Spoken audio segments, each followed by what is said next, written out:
Hello दोस्तों, नमस्कार। आज फिर से स्वागत है आपका कोमल मोटिवेशनल चैनल पर। आज मैं आपको इंसान के स्वभाव के बारे में एक कहानी बताऊंगी। चैनल पर लास्ट तक बने रहना। एक बार एक भिक्षु एक गांव से गुजर रहा था। उस गांव में एक बहुत बड़ा पीपल का वृक्ष था। चलते चलते भिक्षु थक गया था। उसने सोचा उस वृक्ष के नीचे थोड़ा आराम कर लिया जाए। वह वहाँ पहुँचा ही था कि कुछ लोग उसे रोक देते हैं और भिक्षु से कहते हैं कि वहाँ एक बहुत जहरीला सांप रहता है। उसने बहुत से लोगों को डस लिया है। वह इतना खतरनाक है कि जो भी उसके सामने आता है वह उसे जिंदा नहीं छोड़ता।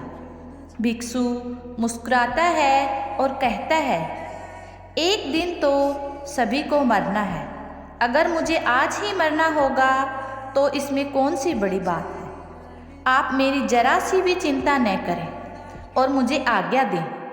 भिक्षु वहाँ से चल देता है और पेड़ के नीचे अपना आसन बिछाकर बैठ जाता है। थोड़ी ही देर बाद उसके सामने सांप आता है और उसे कहता है, क्या तुम्हें मुझसे डर नहीं लगता? तब भिक्षु उसे बड़े प्यार से जवाब देता है कि इसमें डर वाली कौन सी बात है। तुम जो भी करते हो वह इसलिए करते हो क्योंकि वह तुम्हारा स्वभाव है। तुम्हें डर है कि कोई तुम्हें मार ना दे, इसलिए तुम दूसरों को डराते हो और उन्हें डस लेते हो। मुझे किसी बात का कोई डर नहीं है। सांप को यह बात सुनकर बड़ा आश्चर्य हुआ। उसने पहली बार ऐसा इंसान देखा था जो उससे डर नहीं रहा था।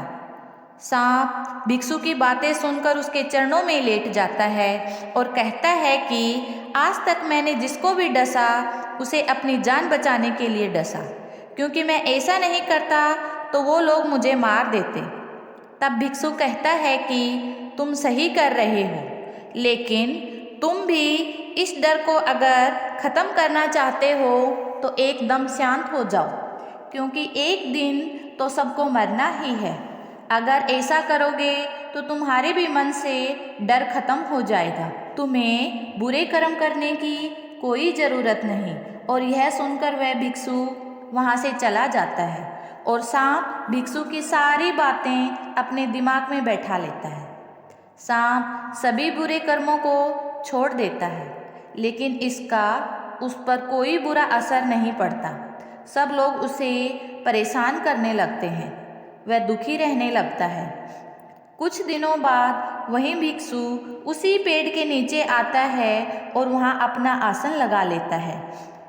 भिक्षु को सांप को देखकर बड़ा आश्चर्यचकित होता है कि पहले सांप की क्या स्थिति थी और अब क्या स्थिति हो गई है। इस पर वह सांप के लिए चिंतित भी होता है। भिक्षु को देखकर सांप कहता है कि हे भिक्षु, जब से आपने मुझे कहा है कि मैं शांत हो जाऊं, प्रेम को अपनाऊं, तब से लोगों ने मेरे साथ गलत व्यवहार करना शुरू कर दिया है, जिससे मुझे जीवन जीने में बहुत कठिनाई हो रही है। तब आप ही बताएं कि मैं क्या करूं। भिक्षु कहता है कि हे मित्र, मैंने यह नहीं कहा था कि तुम अपने स्वभाव को ही बदल लो। मैंने तो सिर्फ यह कहा था कि स्वभाव अपना रखो, लेकिन अपना उद्देश्य जो गलत है वह बदल लो।